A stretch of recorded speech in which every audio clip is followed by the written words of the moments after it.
কি বেশি এটা বড় কথা নয়, কিন্তু কোন বিষয় নিয়ে আমরা এখানে দাঁড়িয়েছি। প্রতি বছর আমাদের দেশে 10% গ্যাস আমাদের প্রয়োজন হয়। এই প্রয়োজনকে মনে করে আমাদের দেশের যে গ্যাস উত্তোলন দীর্ঘদিন যাবৎ বন্ধ। গ্যাস প্রতিটা বাসা যে লাইন আছে, সরকার তাদের প্রতি মাসে মাসে সেখান থেকে বিল নেয়, কিন্তু যে বিল নেয় সেই পরিমাণ তারা গ্যাস পায় না।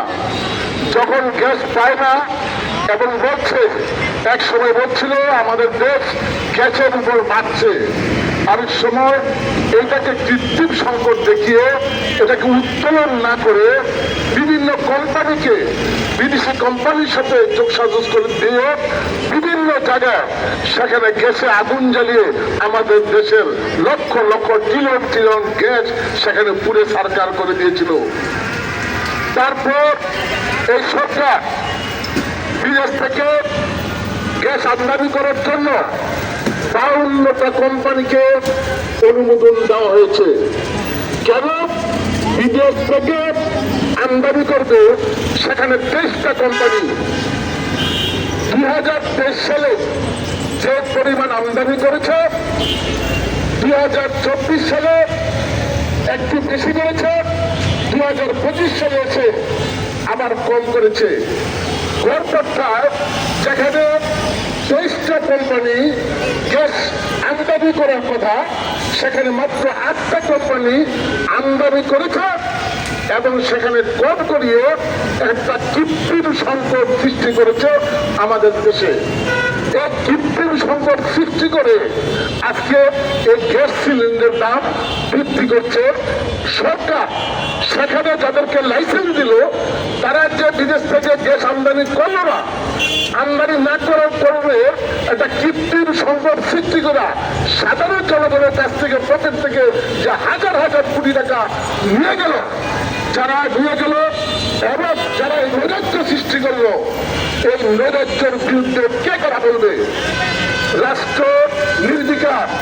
রাষ্ট্রে আজকে যখন 5 আগস্ট এই সরকারের দেশ থেকে বিতাড়িত হয়েছিল, আমরা সাথে সাথে বাংলাদেশের সমাজতান্ত্রিক দল বাসদের পক্ষ থেকে পরিষ্কারভাবে বলেছিলাম, এই দেশের জনগণ, এই দেশের সাধারণ মানুষ যেভাবে রাস্তায় নেমে এসেছিল, যে গণঅভ্যুত্থান হয়েছিল, এই অভ্যুত্থানের মধ্য দিয়ে এদেশের জনগণের যে আকাঙ্ক্ষা, সে আকাঙ্ক্ষা পরিপূর্ণ করার জন্য দ্রুততম একটা নির্বাচন দেওয়া দরকার ছিল।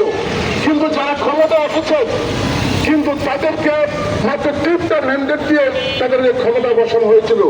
বলা হয়েছিল যারা 24শে আগস্ট হত্যা করেছে বা হত্যার শিকার হয়েছে তাদেরকে বিচার করবেন এবং একটা সুস্থ নির্বাচন করবেন এবং তাদের যারা মানে দুর্নীতিবিদ করেছে তাদেরকে বিচার করবেন। কিন্তু এই সরকার এসে জনজীবনের যে সংকটগুলো সেটা তো দূর করেই নাই, বরঞ্চ যারা কৃত্রিমভাবে বিভিন্ন সংকটগুলো সৃষ্টি করলো, আজকে প্রায় 1 সপ্তাহ যাবৎ এই যে গ্যাস সিলিন্ডারের যে সংকট, এটা নিরসন করার জন্য এখন যদি বিদেশ থেকে আমদানি করার কথা বলা হয়, এই দীর্ঘদিন যাবৎ যে হাজার হাজার কোটি টাকা, লক্ষ লক্ষ কোটি টাকা আমাদের জনগণের কাছ থেকে, সাধারণ ভোক্তার কাছে, সাধারণ গরিব মানুষ, আমরা শ্রমজীবী মানুষের কাছ থেকে নিয়ে গেল, সে দায়িত্ব কে নেবে? অথচ আমরা গ্যাসের বাসা গ্যাস পাচ্ছি না, সেখানে বিল দিচ্ছি, আরেকদিকে সিলিন্ডারের বর্ধিত মূল্য দিয়ে আমাকে পাক করে সেখানে খেতে হচ্ছে। এমন এক পরিস্থিতির ভিতরে বাংলাদেশের নির্বাচনের প্রাক্কালে বাংলাদেশের সমাজতান্ত্রিক দল বাসক আমরা দাঁড়িয়ে প্রতিবাদ করতে হচ্ছে। আমরা পরিষ্কার ভাবে বলছি, নির্বাচন এর আগে যেমন আমরা নির্বাচন অংশগ্রহণ করছি, আমরা নির্বাচনের পরেও যারা এই দুর্নীতি লুটপাট, আমরা পূর্বে বলেছিলাম দুর্নীতি লুটপাট রাজনীতি যারা করে তাদের বিরুদ্ধে, ওই সেখানে সিন্ডিকেটের বিরুদ্ধে প্রতিবাদ আমরা প্রতিরোধ করছি।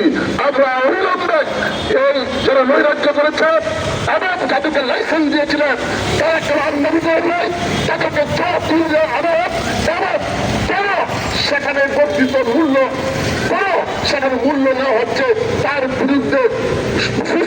সাব্যস্ত করে তাদের বিচার করো এবং জনগণের যে বর্ধিত মূল্য প্রত্যাহার করে ন্যায্য মূল্য তাদের গ্যাস সিলিন্ডার সরবরাহ করার জন্য দাবি করিয়ে আমি আমার বক্তব্য শেষ করছি।